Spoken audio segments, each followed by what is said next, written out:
ക്ലാസ്സിലേക്ക് ഏവരെയും ഹൃദ്യമായി സ്വാഗതം ചെയ്യുന്നു. ഈശോ മിശിഹായ്ക്ക് സ്തുതിയായിരിക്കട്ടെ. ഇപ്പോഴും എപ്പോഴും സ്തുതിയായിരിക്കട്ടെ. എല്ലാവരും നന്നായി പഠിക്കുന്നൊക്കെ ഉണ്ടോ? ഉണ്ട്. സ്കൂളിലൊക്കെ പോവാറുണ്ടോ? ഉണ്ട്. എല്ലാ ദിവസവും സ്കൂളിൽ പോവാറുണ്ടോ? ഓക്കെ. നിങ്ങൾക്ക് ഏറ്റവും ഇഷ്ടമുള്ള കാര്യമാണ് കളി. പ്രത്യേകിച്ച് ചോദിക്കേണ്ട ആവശ്യമില്ല അല്ലേ? അപ്പം നമുക്കൊരു കളി ആയാലോ? അമ്മ മടുത്തട്ടെ എന്നതുപോലെ കുട്ടികൾക്ക് ഏറ്റവും ഇഷ്ടം കളിയുടെ മടുത്തട്ടാണ്. ആ മടുത്തട്ടിൽ കുട്ടികൾ കൂടുതൽ ഉന്മേഷമുള്ളവരും ഉത്സാഹമുള്ളവരുമാണ്. എന്നാൽ കളിയുടെ ആ മടുത്തട്ടിലേക്ക് നമുക്കങ്ങ് നീങ്ങിയാലോ? എല്ലാ കളിയും എപ്പോഴും കാര്യമാകാറില്ല അല്ലേ? എന്നാൽ ചില കളികളൊക്കെ ചിലപ്പോൾ കാര്യമാകാറുണ്ട് അല്ലേ? അപ്പോൾ ഇന്നത്തെ കളി നമുക്ക് കാര്യമാണോ കളിയാണോ? നമുക്കതിലൂടെ എന്തൊക്കെയാണ് പഠിക്കാനുള്ളതെന്നൊക്കെ ഒന്ന് കണ്ടെത്തിക്കൊണ്ട് ഒരു കളി കളിക്കാം. റെഡിയാണോ? അപ്പോൾ നമ്മൾ ഈ കളിയിൽ 2 പേര് വീതമടങ്ങുന്ന 3 ടീമാണ് നമ്മൾ കളിക്കുന്നത്. ഈ കളിയിൽ 6 പേര് കളിക്കാനുണ്ടാവും അല്ലേ? അപ്പോൾ 6 പേര് ആരൊക്കെ കളിക്കാനുള്ളവർ റെഡി ആയിട്ട് നിൽക്കുന്നവർ എഴുന്നേറ്റ് നിൽക്കാം. ആദ്യം ഒന്ന് എഴുന്നേറ്റ് നിൽക്കാം 6 പേര് ടീമായിട്ട്. ഓക്കെ.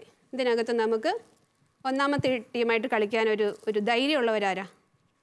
ഒന്ന് റെഡിയാന്ന് പറയുന്ന ആരാ? അപ്പോൾ ലിയാന ആൻഡ് ഏഞ്ചൽ, കമോൺ. അപ്പോൾ ഇവർ 2 പേരും കൂടി കളിക്കാൻ പോവുകയാണ്. അപ്പോൾ അതിനകത്ത് ഒരു ബക്കറ്റിൽ 10 ബോൾ വെച്ചിട്ടുണ്ട്. ഒരു ബക്കറ്റ് കാലിയാണ്. അപ്പോൾ 10 ബോളുള്ള ബക്കറ്റ് ഒരാളെടുത്ത് കയ്യിൽ പിടിക്കുന്നു. അതിന് മുൻപായിട്ട് അതിനകത്തൊരു ഷോളുണ്ട്. ആ ഷോളെടുത്ത് എന്ത് ചെയ്യുന്നു?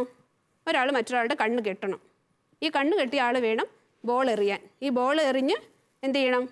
ബക്കറ്റിൽ നമ്മൾ പിടിക്കണം. എത്രയാണ് നമുക്ക് പിടിക്കാൻ പറ്റും എന്നതാണ് ഇതിൻ്റെ വിജയം. Okay, ready? ഓക്കെ.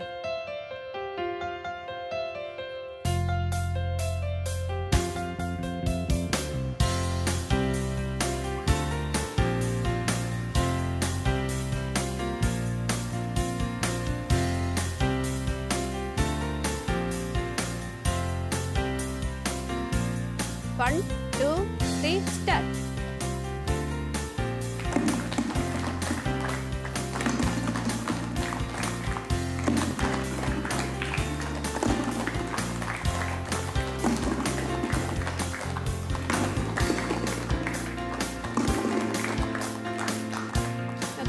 ഗെയിം കഴിഞ്ഞു അല്ലേ? 2 പേരും. ഇത് നമുക്ക് പ്രത്യേകിച്ചും എണ്ണേണ്ട ആവശ്യമില്ല. കാരണം എന്താണ്? ഈ ബക്കറ്റ് കാലിയായി. ഈ ബക്കറ്റിൽ നിറയെ ബോൾ പിടിച്ചു ലിയാന അല്ലേ? അപ്പം നല്ലൊരു ക്ലാപ്പ് കൊടുത്ത 2 പേർക്കും പോയി. അടുത്ത ടീം വരും. ആൽഫിയുടെ ടീമിലുള്ള ആരാ? ആഗ്നസ്. സ്പീഡിൽ കണ്ണു കെട്ടാം.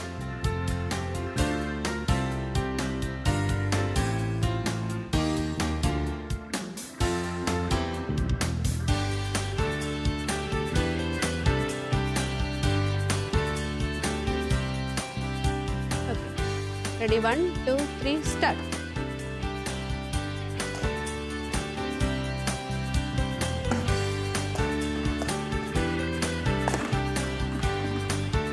കരങ്ങളടിച്ച് പ്രോത്സാഹിപ്പിക്കാൻ പറ്റും.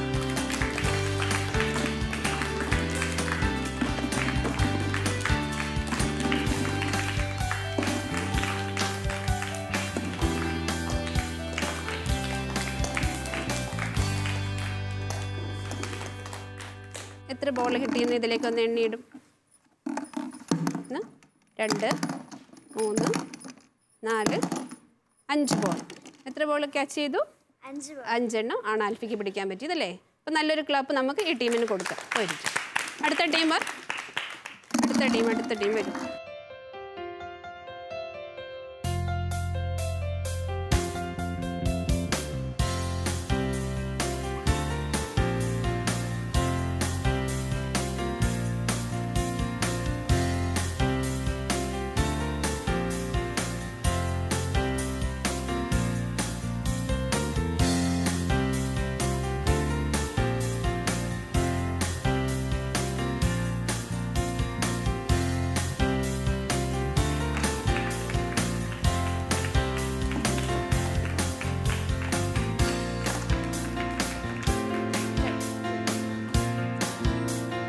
ഈ കളി അവസാനിച്ചു. നമുക്ക് ഇവരോട് എത്ര ബോൾ കിട്ടിയെന്ന് നോക്കാം. ഓക്കെ, ഇപ്പോൾ ഇവർക്ക് 6 ബോൾ ക്യാച്ച് ചെയ്യാൻ പറ്റി. നല്ലൊരു ക്ലാപ്പ് കൊടുക്കാൻ 2 പേർക്കും പോയിരിക്കും. നിങ്ങൾക്ക് ഇഷ്ടപ്പെട്ടോ കളി? കളി ഇഷ്ടമായോ? നന്നായിട്ട് കളിക്കാൻ പറ്റിയ ടീം ഏത് ടീമാണ്? എത്ര ബോൾ ഉണ്ടായിരുന്നു? എത്ര ബോൾ ഉണ്ടായിരുന്നു ബക്കറ്റിൽ? 10 എണ്ണം. 10 എണ്ണം നിങ്ങൾക്ക് പിടിച്ചെടുക്കാൻ പറ്റിയില്ലേ? എങ്ങനെയാണ് പിടിച്ചെടുക്കാൻ പറ്റിയത്? നന്നായി എറിഞ്ഞു തന്നു അല്ലേ? ഓക്കെ, അപ്പം ടീമിലുള്ള 2 പേരും ഒരേപോലെ സഹകരിച്ചത് കൊണ്ട് ഇവർക്ക് നന്നായി ജയിക്കാൻ പറ്റി. 10 എണ്ണം ക്യാച്ച് ചെയ്യാൻ പറ്റി അല്ലേ? അപ്പം നല്ലൊരു ക്ലാപ്പ് ഇവർക്ക് കൊടുക്കാം. ഇരിക്കും. സെക്കൻഡ് ടീം 6 ബോൾ കളക്ട് ചെയ്തല്ലേ നിങ്ങൾ? ഓക്കെ, നിങ്ങൾക്ക് എങ്ങനെയാണ് 6 ബോളും എന്താ തോന്നുന്നത്? 6 ബോൾ കിട്ടിയതിൽ സന്തോഷമാണോ? സന്തോഷമുണ്ട്. പിന്നെന്താ? ഭയങ്കര പേടിയായിരുന്നു. അത് കാരണം ഇവള് കുഞ്ഞായവർക്ക് നല്ലോണം അറിയാൻ വേണ്ടി പറ്റുന്നില്ലായിരുന്നു. പിന്നെ പേടിയായിരുന്നു, കിട്ടുമോ എന്നുള്ള പേടി എനിക്കും ഉണ്ടായിരുന്നല്ലേ? എനിക്ക് വേണ്ടി ഒന്ന് പരിശ്രമിച്ചായിരുന്നെങ്കിൽ, അവള് കുഞ്ഞായിരുന്നെങ്കിൽ ഞാൻ വലുതാണല്ലേ? അപ്പൊ എനിക്ക് എത്തുന്നില്ലായിരുന്നു. എന്ത് ചെയ്യണം നമ്മൾ അങ്ങനെ പിടിക്കാൻ വേണ്ടി? നമ്മൾ എന്ത് ചെയ്യണം? ഓടിച്ചെന്ന് ഓക്കെ പിടിച്ചെടുക്കാനുള്ള ഒരു ശ്രദ്ധ ഉണ്ടായിരുന്നെങ്കിൽ മുഴുവനും എടുക്കായിരുന്നു അല്ലേ? നല്ല കാര്യം. നല്ലൊരു ക്ലാപ്പ് കൊടുക്കാം നമുക്ക് അവർക്ക്. മൂന്നാമത്തെ ടീം, നിങ്ങൾക്ക് എത്ര ബോൾ കിട്ടി? 5 എണ്ണം. ഇവൾ ചെയ്തത് കൊണ്ട് എനിക്ക് പിടിക്കാൻ ബുദ്ധിമുട്ടായിരുന്നു. പിന്നെ എന്നാലും ഒന്നെങ്കിലും കിട്ടുമെന്നുള്ളൊരു പ്രതീക്ഷ ഉണ്ടായിരുന്നു, ഡൗട്ടും ഉണ്ടായിരുന്നു. സങ്കടം വന്നോ? ഇല്ല. 5 എണ്ണെങ്കിലും കിട്ടിയല്ലോ എന്നുള്ള സന്തോഷമുള്ളൂ. അപ്പം നല്ലൊരു ക്ലാപ്പ് ഇവരുടെ സന്തോഷത്തിൽ നമുക്ക് അവർക്ക് കൊടുക്കാം. ഓക്കെ ഇരിക്കാം. ഇപ്പം 3 ടീമും ഇവിടെ വളരെ നന്നായിട്ട് അവർ അധ്വാനിച്ചു അല്ലേ? പക്ഷേ എപ്പോഴും നമ്മുടെ മത്സരക്കളത്തിൽ എല്ലാവരും ജയിക്കാറില്ല അല്ലേ? ആരെങ്കിലും ഒരു ടീമാണ് ജയിക്കുക അല്ലേ? ഫുട്ബോൾ കളിയൊക്കെ നമ്മൾ കാണാറില്ലേ? എല്ലാവരും കളിച്ച് ഫൈനലിൽ എത്തുമ്പോഴേക്കും ആർക്കെങ്കിലും ഒരു ടീമിനായിരിക്കും ജയം. അതിനുവേണ്ടി നമ്മൾ എന്ത് ചെയ്യണം? ഈ കളിയിലൂടെ നമ്മൾ പഠിക്കേണ്ട ഒന്നാമത്തെ പാഠം എന്തായിരിക്കും? നിങ്ങൾക്ക് എന്താ തോന്നുന്ന കളി കണ്ടിട്ട്? ഇതിനകത്ത് നമുക്ക് പഠിക്കേണ്ട ഒന്നാമത്തെ പാഠം എന്തായിരിക്കും? പ്രാർത്ഥനയോടെ ചെയ്യണം. Very good. എന്താണ് വേണ്ടത്? ആദ്യമായിട്ട് നമുക്ക് പ്രാർത്ഥന ഉണ്ടാവണം അല്ലേ? കളികളിലൊക്കെ ഏത് കളികളിലായാലും നമ്മൾ കളിയാകാം, പഠനമാകാം, എന്തെങ്കിലും ജോലികളൊക്കെ ആകാം. എങ്കിലും നമ്മൾ അത് വിജയിക്കാൻ വേണ്ടി എന്താണ് ആദ്യമായിട്ട് വേണ്ടത്? പ്രാർത്ഥന. രണ്ടാമത്തെ പാഠം എന്താ? കോൺസെൻട്രേഷൻ വേണം. Very good. കോൺസെൻട്രേഷൻ, അതായത് എന്താണ്? ശ്രദ്ധ അല്ലേ? ഏകാഗ്രത. ഇത് നമുക്ക് ഉണ്ടാവണം. ഉണ്ടെങ്കിൽ മാത്രമാണ്. ഇപ്പം കണ്ണ് കെട്ടിയാണ് അവർ നിൽക്കുന്നത് അല്ലേ? അവർക്കും ഒരു ശ്രദ്ധ ഉണ്ടാവണം. എന്ത് ശ്രദ്ധ ഉണ്ടാവണ്ടേ? എറിയുന്ന ബോൾ കൃത്യം ബക്കറ്റിലേക്ക് വീഴണം എന്നുള്ള ഒരു ശ്രദ്ധ അവർക്കും ഉണ്ടെങ്കിൽ മാത്രമേ പുറകെ നിൽക്കുന്ന ആൾക്ക് പിടിക്കാൻ പറ്റുള്ളൂ അല്ലേ? ബോൾ കളിക്കുമ്പോൾ അങ്ങനെയാണ്. ഫുട്ബോൾ ഗോൾ മുഖത്തേക്ക് തൊടുത്ത് വിടുമ്പോൾ അവർക്ക് എന്താണ്? അവർക്ക് ഒരു ശ്രദ്ധയും ഉണ്ടാവണം. മൂന്നാമതായിട്ട് ഉണ്ടാവേണ്ട ഒരു കാര്യം എന്താ? ലക്ഷ്യം അല്ലേ? അത് അവിടെ തന്നെ ചെന്ന് വീഴണം എന്നതിനെക്കുറിച്ചുള്ള ഒരു ലക്ഷ്യബോധവും ഉണ്ടാവണം. അപ്പം നമുക്ക് ഈ കളിയിലൂടെ ഒരു 3 പാഠം നമ്മൾ പഠിച്ചു. എന്തൊക്കെയാ? പ്രാർത്ഥന ഉണ്ടാവണം, ശ്രദ്ധ ഉണ്ടാവണം, ലക്ഷ്യം ഉണ്ടാവണം. അപ്പം നമ്മെ ഏൽപ്പിക്കുന്ന എല്ലാ ഉത്തരവാദിത്വങ്ങളും, അത് പഠനമാകാം, ജോലികളാകാം, മറ്റ് ഏതെല്ലാം തലത്തിലുള്ള കാര്യങ്ങൾ നമ്മളെ ഏൽപ്പിച്ചാലും അതെല്ലാം ചെയ്യാനായിട്ടുള്ള ആദ്യത്തെ പടികൾ എന്തൊക്കെയാണ്? ചെയ്യാനായിട്ട് അല്ല, അത് വിജയത്തിലെത്താനായിട്ടുള്ള കാര്യങ്ങൾ എന്തൊക്കെയാണെന്നാണ് നമ്മൾ പഠിച്ചത്? ലക്ഷ്യബോധം, ഏകാഗ്രത. ഈ 3 കാര്യങ്ങളിലൂടെ നിങ്ങളുടെ ജീവിതത്തിൽ എല്ലാ വിജയങ്ങളും നിങ്ങൾക്കുണ്ടാവട്ടെ എന്ന് പ്രാർത്ഥിക്കുന്നു. അല്ല, ഇതാരാ? അനുമോളോ? ഈ പൂവെല്ലാം കൂടി എന്തിനാ? ഇതെന്റെ വീട്ടിലെ മാതാവിന് മാല ഉണ്ടാക്കിയിടാനാ. കൊള്ളാം, നല്ല കാര്യം. മാതാവിന് ഇത് തീർച്ചയായും ഇഷ്ടമാകും. പക്ഷെ കുറച്ചും കൂടി ഇഷ്ടമാകാൻ ഞാനൊരു കാര്യം പറയട്ടെ. പറഞ്ഞോളൂ. ധാരാളം ജപമാല ചൊല്ലണം. നീ ചൊല്ലുമോ? തീർച്ചയായും. അപ്പോൾ മാതാവിന് കൂടുതൽ സന്തോഷമാകും അല്ലേ? അതെ, ജപമാലകൾ സാത്താന്റെ കോട്ട തകർക്കുന്ന വെടിയുണ്ടകളാണെന്ന് എൻ്റെ അമ്മ എനിക്ക് പറഞ്ഞു തന്നിട്ടുണ്ട്. ജപമാലയിൽ ഒളിഞ്ഞിരിക്കുന്ന അനുഗ്രഹങ്ങളെ കുറിച്ച് കൂടുതൽ അറിയാൻ നമുക്ക് സിസ്റ്ററിന്റെ ക്ലാസ്സിലേക്ക് പോകാം. കളി കഴിഞ്ഞാൽ നമുക്ക് അടുത്തതായിട്ട് വലിയ ഇഷ്ടമുള്ളൊരു കാര്യമായിരിക്കും കലാപരിപാടികൾ അല്ലേ? കലാപരിപാടികൾ. നമുക്കിവിടെ ഒരു ഡാൻസ് അവതരിപ്പിക്കുകയാണ് നമ്മുടെ ചേച്ചിമാർ. നമുക്കവരെ വളരെ സ്നേഹത്തോടെ ഈ വേദിയിലേക്ക് കരങ്ങളടിച്ച് സ്വാഗതം ചെയ്യാം.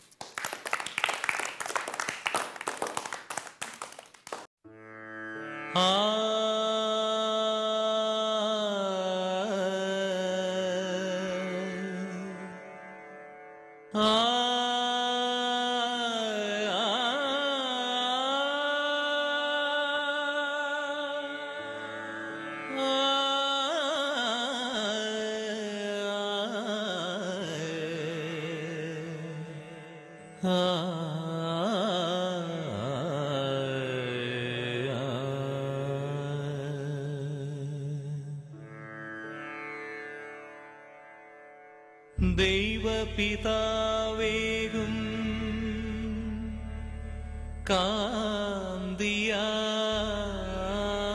കാന്തിയാൽ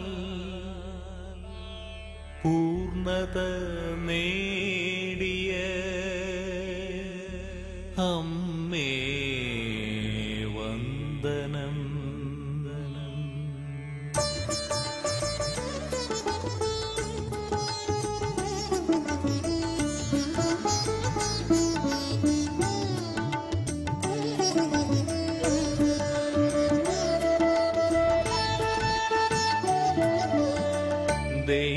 ദൈവപിതാവേകും കാന്തിയാൽ പൂർണ്ണത നേടിയ അമ്മേ വന്ദനം. ദൈവപിതാവേകും കാന്തിയാൽ പൂർണ്ണത നേടിയ അമ്മേ വന്ദനം. സകല പദങ്ങൾക്കും അമ്മയായി വാഴും തന്നെ വിളിക്കുന്ന പഥികനെ തുണയ്ക്കും കന്യാമറിയമേ തായേ. ആ വിളി കേട്ടണയൂ അമ്മേ.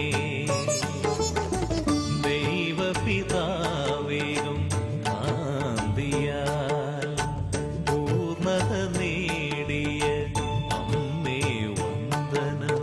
രാജ്ഞി രാജ്ഞി സ്വർഗരാജ്ഞി സദയം കടന്നു വരണേ. തിരുസുതനേശുവെ നീക്കി ഞങ്ങളെ ദുഃഖം നീക്കിത്തരണേ. രാജ്ഞി രാജ്ഞി സ്വർഗരാജ്ഞി സദയം കടന്നു വരണേ. തിരുസുതനേശുവെ നീക്കി ഞങ്ങളെ ദുഃഖം നീക്കിത്തരണേ.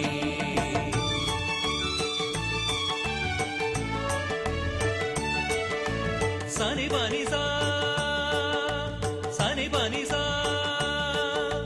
നിസരിഗ സാ നിസരിഗ സാ സാ സ സ സാ സ സ നി നി നി നി നി നി പ പ പ പ പ പ ഗ ഗ ഗ ഗ ഗ ഗ പ മ ഗ മ ഗ രി സ നി സ പ മ ഗ മ ഗ രി സ നി സ പ മ ഗ മ ഗ രി സ നി സ.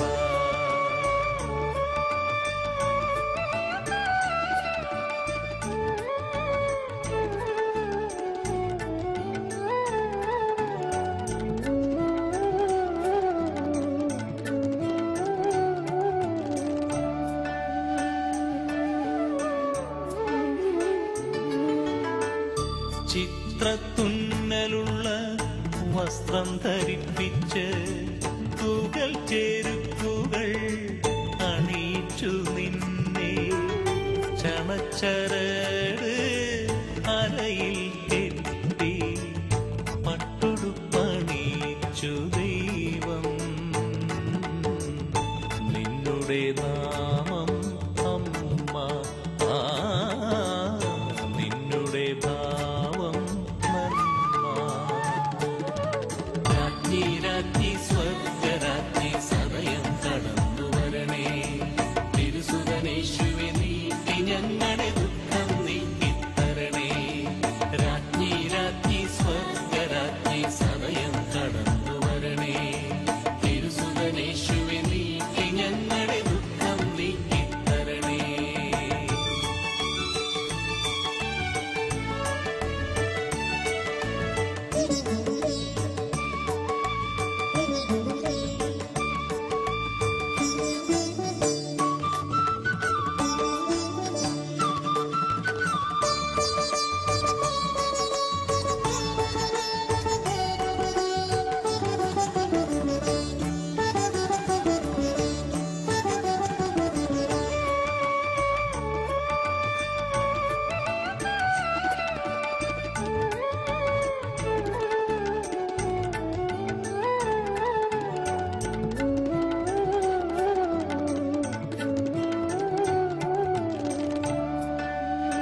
നമ്മൾ ഇത്രയും സമയവും ഇവിടെ ഒരു ഡാൻസ് കാണുമായിരുന്നു അല്ലേ? നന്നായി കളിച്ചോ ചേച്ചിമാര്? പരിശുദ്ധ അമ്മയുടെ അപദാനങ്ങൾ പാടി സ്തുതിക്കുകയായിരുന്നു അവരല്ലേ? അവർക്ക് നല്ലൊരു ക്ലാപ്പ് കൊടുക്കാം. നിങ്ങളുടെയൊക്കെ വീട്ടിൽ ആരൊക്കെയുണ്ട്? അച്ഛൻ, പപ്പയുണ്ട്, മമ്മിയുണ്ട്, സഹോദരങ്ങളുണ്ട്. നിങ്ങൾക്ക് ഇവരിൽ ആരെയാ ഏറ്റവും ഇഷ്ടം? പപ്പയെയും മമ്മിയെയും ഒക്കെ ഇഷ്ടമാണ്. എന്നാൽ നിങ്ങൾക്ക് എന്തെങ്കിലും ഒരു കാര്യം സാധിക്കാനുണ്ടെങ്കിൽ നിങ്ങൾ ആദ്യം ആരോടായിരിക്കും ചെന്ന് പറയുക? അമ്മമാരോടായിരിക്കും പറയുന്നത് അല്ലേ? തീർച്ചയായിട്ടും അമ്മമാർ എന്ത് ചെയ്യും? നമുക്ക് വേണ്ടി പപ്പയോട് പറയും അല്ലേ? കൊച്ചിന് നാളെ ഒരു ആവശ്യമുണ്ട് അല്ലേ? അതുകൊണ്ട് എന്ത് ചെയ്യണം? അതെങ്ങനെയെങ്കിലും ഒന്ന് സാധിച്ചു കൊടുക്കണം എന്ന് പറഞ്ഞ് അമ്മമാരുടെ അടുത്ത് ചെന്ന് നിങ്ങൾ പറയുമ്പം അമ്മമാർ പപ്പമാരോടൊക്കെ പറഞ്ഞ് നിങ്ങൾക്ക് അതിനുള്ള പെർമിഷൻ മേടിച്ച് തരുമെന്ന് നിങ്ങൾക്ക് ഉറപ്പായ വിശ്വാസമുണ്ട്. അതുകൊണ്ട് നിങ്ങൾ ആദ്യം അമ്മമാരുടെ അടുത്താണ് ഓടിച്ചെല്ലുന്നത് എന്താവശ്യത്തിനും അല്ലേ? ഇങ്ങനെ നമുക്ക് സ്വർഗം നമുക്ക് നൽകിയ വലിയൊരു സമ്മാനമാണ് ആരായിരിക്കും? പരിശുദ്ധ അമ്മ അല്ലേ? സ്വർഗം നമുക്ക് നൽകിയ വലിയൊരു സമ്മാനമാണ് പരിശുദ്ധ അമ്മ. ഈ പരിശുദ്ധ അമ്മയ്ക്ക് ഏറ്റവും ഇഷ്ടപ്പെട്ട ഒരു പ്രാർത്ഥനയുണ്ട്. എന്ത് പ്രാർത്ഥനയാണെന്ന് അറിയാവോ? എത്രയും ദയുള്ള മാതാവേ എന്നുള്ള പ്രാർത്ഥന പരിശുദ്ധ അമ്മയ്ക്ക് ഏറ്റവും ഇഷ്ടമാണ്. അതിനേക്കാൾ കൂടുതലായി നന്മ നിറഞ്ഞ മറിയമേ എന്ന പ്രാർത്ഥന അല്ലേ? ആ പ്രാർത്ഥനയ്ക്ക് നമ്മൾ എന്താ പറയുന്നേ? ആ പ്രാർത്ഥനയ്ക്ക് ഒരു പേര് പറയാറില്ലേ? കർത്തൃ പ്രാർത്ഥന എന്നാണോ പറയുന്നേ? ഇത് ഉപയോഗിച്ച് നമ്മൾ ഇതെന്തെന്നാ? കൊന്ത എന്ന് പറഞ്ഞാൽ എന്താ? അത് ഇംഗ്ലീഷ് അല്ലേ? കൊന്ത എന്ന് പറഞ്ഞാൽ അതിന്റെ അർത്ഥം എന്താണെന്ന് അറിയാമോ? അല്ല, കൊന്ത എന്ന വാക്കിന്റെ അർത്ഥം അറിയാമോ? കൊന്ത എന്ന് പറഞ്ഞാൽ എണ്ണം പിടിക്കും അല്ലേ? നമ്മളിങ്ങനെ നന്മ നിറഞ്ഞ മറിയമേ സ്വസ്തി എന്ന് പറഞ്ഞിട്ട് എണ്ണം പിടിക്കുമല്ലേ ഈ ജപമാല ഉപയോഗിച്ച് ചെയ്യുന്നത്? പണ്ടൊക്കെ ജപങ്ങൾ എണ്ണി പ്രാർത്ഥിക്കാൻ വേണ്ടി സന്യാസിമാർ ഉപയോഗിച്ചിരുന്ന ജപമാല ആയിരുന്നു പ്രാർത്ഥനയ്ക്കായി ഉപയോഗിച്ചിരുന്നത്. ഇനി നിങ്ങൾ പറഞ്ഞു റോസറി എന്നല്ലേ? റോസറി എന്ന് പറയുന്നത് ഇംഗ്ലീഷ്. അതിൽ ഒരു റൊസാരിയും എന്ന ലത്തീൻ വാക്കിൽ നിന്നാണ് ഈ റോസറി എന്ന വാക്കുണ്ടായത്. അതിൻ്റെ അർത്ഥം എന്താണ്? റോസപ്പൂക്കളുടെ തോട്ടം. അപ്പം നിങ്ങൾക്ക് ഈ ജപമാലയെക്കുറിച്ച് ഇത്രയും വിവരങ്ങൾ അറിയാം അല്ലേ? ജോൺ പോൾ മാർപ്പാപ്പയ്ക്ക് ഏറ്റവും ഇഷ്ടമുള്ള ഒരു പ്രാർത്ഥനയായിരുന്നു ഈ ജപമാല പ്രാർത്ഥന. ഈ ജപമാല പ്രാർത്ഥന വഴിയായി തിരുസഭയുടെ മേൽ നമുക്ക് തിരുസഭയ്ക്ക് വേണ്ടി പ്രാർത്ഥിക്കാനും ലോകം മുഴുവന് വേണ്ടിയും പ്രാർത്ഥിക്കുവാനും വേണ്ടിയാണ് നമുക്ക് ഈ ജപമാല പ്രാർത്ഥന തന്നത്. പള്ളിയിൽ പോകുന്നത്, പ്രാർത്ഥന ചൊല്ലുന്നത്, ജപമാല ചൊല്ലുന്നത് ഒരു ശീലമാകണം. നമുക്ക് എന്ത് കാര്യമായാലും നമുക്ക് ശീലമാകണം അല്ലേ? ശീലമാകാതിരുന്നാൽ നമ്മൾ എന്ത് ചെയ്യില്ല? അതൊന്നും വേണ്ടെന്ന് വെച്ച് നമ്മൾ മറ്റു പല കാര്യങ്ങളും ആ സമയത്തിന് വേണ്ടിയിട്ട് നമ്മൾ ഉപയോഗിക്കും. സിസ്റ്റർ ഒരിക്കൽ ഒരിടവകയിൽ ഒരു അമ്മച്ചിയെ കാണാൻ വേണ്ടി, പ്രത്യേകിച്ച് അമ്മ ഒരു രോഗിയായി കിടക്കുകയായിരുന്നു. അതായത് ആസന്ന മരണയായി കിടക്കുകയാണെന്ന് അച്ഛൻ പറഞ്ഞു ഞങ്ങളോട് അമ്മച്ചിയെ പോയി കണ്ട് പ്രാർത്ഥിക്കണമെന്ന്. അപ്പം ഞങ്ങളങ്ങനെ ആ നിർദ്ദേശം അനുസരിച്ച് അമ്മച്ചിയെ കാണാൻ വേണ്ടി ചെന്നപ്പോൾ എന്നെ വളരെ അത്ഭുതപ്പെടുത്തിയ ഒരു കാര്യമാണ്. അമ്മച്ചിയെന്ന് വിളിച്ചു, അമ്മച്ചി ഒന്നും മിണ്ടുന്നില്ല. അമ്മച്ചി നമ്മളെ അറിയുന്ന പോലുമില്ല അടുത്ത് നിൽക്കുന്നത്. പക്ഷേ അബോധാവസ്ഥയിൽ കിടക്കുന്ന അമ്മച്ചിയുടെ അധരങ്ങളിൽ നിന്നും ഉയർന്നു വരുന്ന ഒരു പ്രാർത്ഥനയുണ്ടായിരുന്നു. നന്മ നിറഞ്ഞ മറിയമേ സ്വസ്തി എന്ന ഈ പ്രാർത്ഥന ഇടപെടാതെ ഇങ്ങനെ അമ്മച്ചിയുടെ അധരങ്ങളിൽ നിന്നും ഉതിർന്നുകൊണ്ടേയിരിക്കുകയായിരുന്നു. അപ്പം ഞങ്ങൾ അവിടെ നിന്ന് വളരെ അത്ഭുതത്തോടു കൂടി ചിന്തിച്ച ഒരു കാര്യമാണ്, ഈ അമ്മച്ചി ജീവിച്ചിരുന്ന കാലം മുഴുവനും എന്തുമാത്രമേ ചൊല്ലിയിട്ടുണ്ടാവുക? നന്മ നിറഞ്ഞ മറിയമേ എന്ന പ്രാർത്ഥന ഒരുപാട് ചൊല്ലിയിട്ടുണ്ടാവും അല്ലേ? അതുകൊണ്ടാണ് അബോധാവസ്ഥയിൽ കിടക്കുമ്പോഴും അമ്മച്ചി എന്ത് പ്രാർത്ഥിച്ചത്? മറിയമേ എന്ന. ഈ തിന്മയെ നന്മ കൊണ്ട് കീഴടക്കാൻ സ്വർഗം നൽകിയ ഈ വലിയ ആയുധം നമുക്ക് കരങ്ങളിലെടുത്ത് പ്രാർത്ഥിക്കണം. പ്രാർത്ഥിക്കുവോ? നമുക്കൊന്ന് കരങ്ങൾ കോർത്ത് പിടിക്കാം. കരങ്ങളൊന്ന് കോർത്ത് പിടിക്കാം. നമുക്ക് ഈ സമയം ഈ ലോകം മുഴുവന് വേണ്ടി, ഈ ലോകത്തിൻ്റെ സമാധാനത്തിന് വേണ്ടി, നമ്മുടെ പ്രാർത്ഥന ആവശ്യമുള്ള എല്ലാവർക്കും വേണ്ടി ഈ നിമിഷങ്ങളിൽ നമുക്ക് കരങ്ങൾ കോർത്ത് പരിശുദ്ധ അമ്മയോട് ചേർന്ന് നന്മ നിറഞ്ഞ മറിയമേ എന്ന ജപം ഉറക്കെ ചൊല്ലി പ്രാർത്ഥിക്കാം.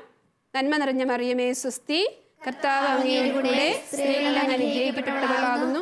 അങ്ങയുടെ ഉദരത്തിന്റെ ഫലമായ ഈശോ അനുഗ്രഹിക്കപ്പെട്ടവനാകുന്നു. പരിശുദ്ധ മറിയമേ തമ്പുരാന്റെ അമ്മേ, പാപികളായ ഞങ്ങൾക്ക് വേണ്ടി ഇപ്പോഴും ഞങ്ങളുടെ മരണസമയത്തും തമ്പുരാനോട് അപേക്ഷിച്ചു കൊള്ളണമേ. ആമേൻ. അനുമോളെ, നീ മാല ഉണ്ടാക്കി കഴിഞ്ഞോ? കഴിഞ്ഞു. നന്മ നിറഞ്ഞ മറിയമേ എന്ന പ്രാർത്ഥന വളരെ ശക്തമായ ഒരു പ്രാർത്ഥനയാണ്. ജപമാലയിലെ ഓരോ മുത്തുകളും മുല്ലപ്പൂ മാലകളാക്കി മാറ്റി സന്തോഷത്തോടെ പാട്ടുപാടി നൃത്തം ചെയ്തു നമുക്ക് പരിശുദ്ധ അമ്മയെ സ്തുതിക്കാം.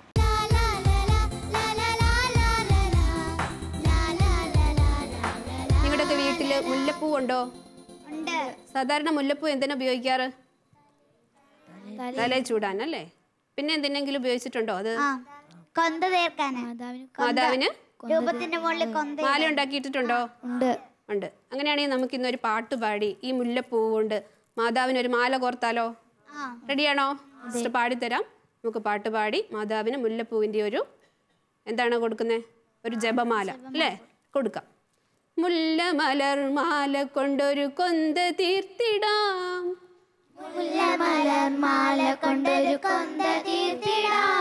മുന്നിലെത്തി നിന്നെ സ്തുതിച്ചു വാഴ്ത്തിടാം,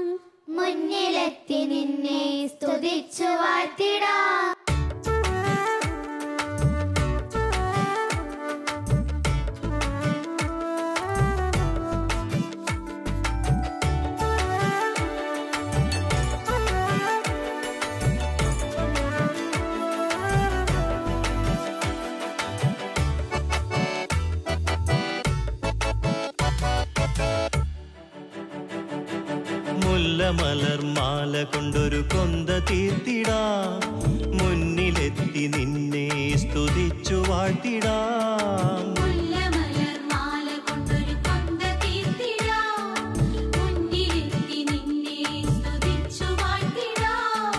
മാതാവേ മാതാവേ മക്കളാം ഞങ്ങളെ കാത്തിടേണമേ.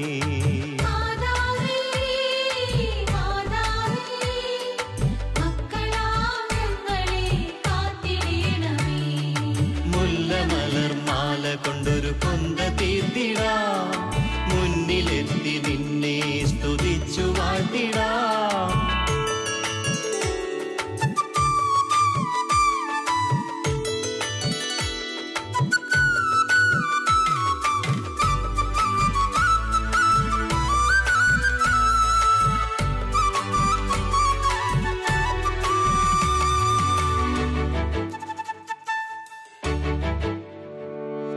സാത്താന്റെ കോട്ടകൾ തകർന്നു വീഴുന്നു നിൻ ജപമാലകൾ ചൊല്ലിടുമ്പോൾ.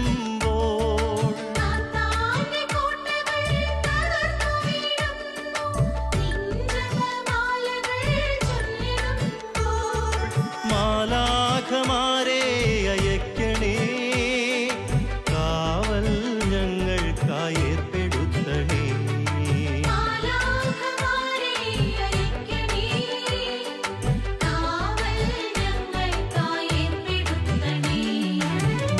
മലർമാല കൊണ്ടൊരു കൊന്ത തീർത്തിടാം, മുന്നിലെത്തി നിന്നെ സ്തുതിച്ചു വാഴ്ത്തിടാം.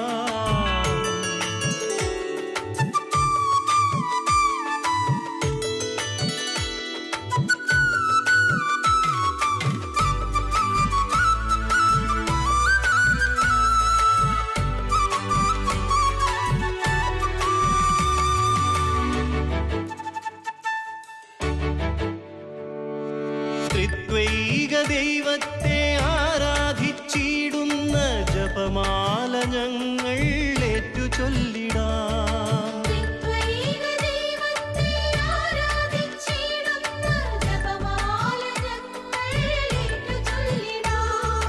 വിമലാംബികേ കന്യകേ സുഗന്ധറാണിയായി നീ വരേണമേ.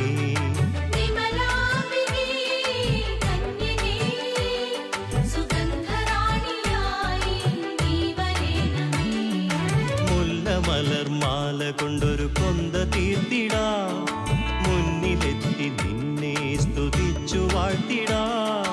മാതാവേ മാതാവേ മക്കളാ